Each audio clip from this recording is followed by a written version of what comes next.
coming up on this edition of Carolina Insider. See what Columbia businesses are growing, literally. Getting their hair done, working. Then, see how you can make a new furry friend. But first, see which famously hot event returns to Main Street. Carolina Insider starts now.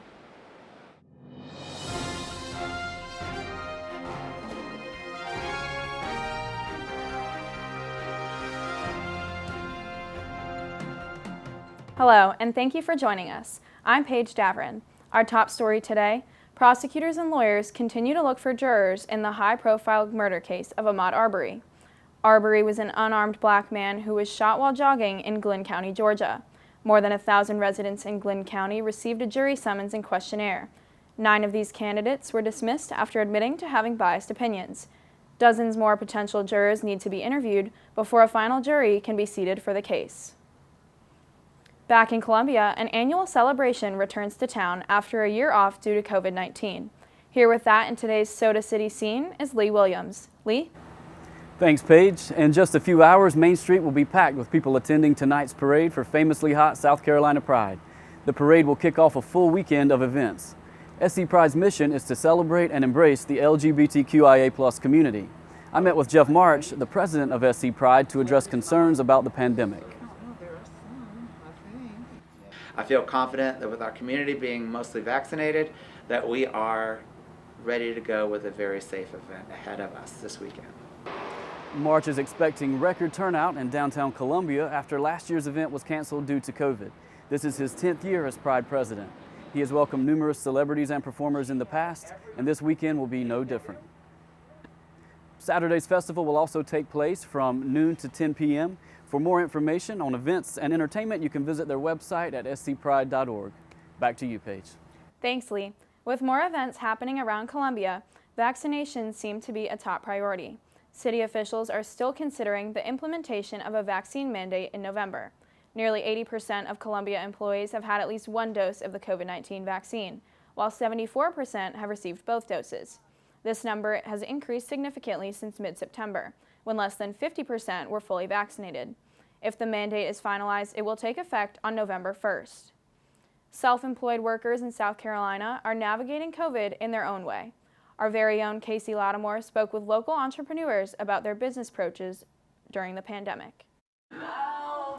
Braiding hair, a rat tail comb, and a keen focus to details. Small things needed to tell the bigger story while getting your hair braided. But the story of the braiding business is bigger than the changes from the pandemic.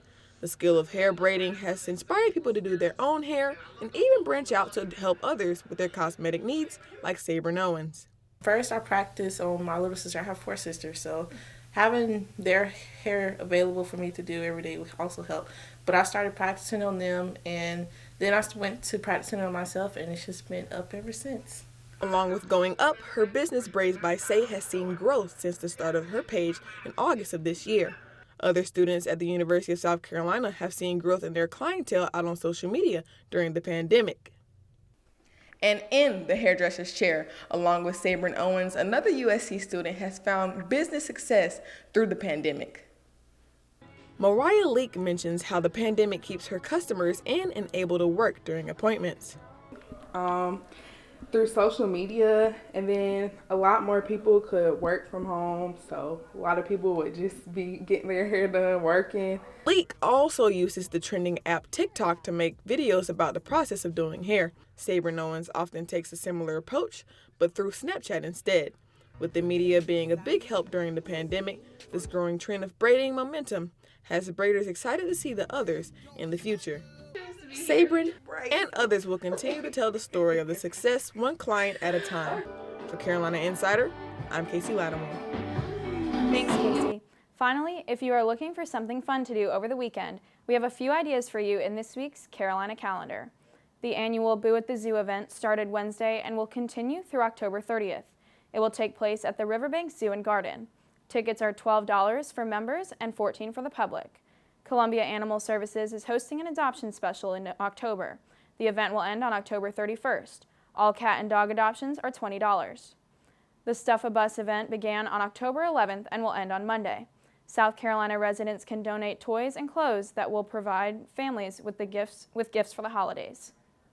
That's it for this edition of Carolina Insider, a student production here in the Kennedy Greenhouse studio in the School of Journalism and Mass Communications. Thank you for joining us. We'll see you back here next week.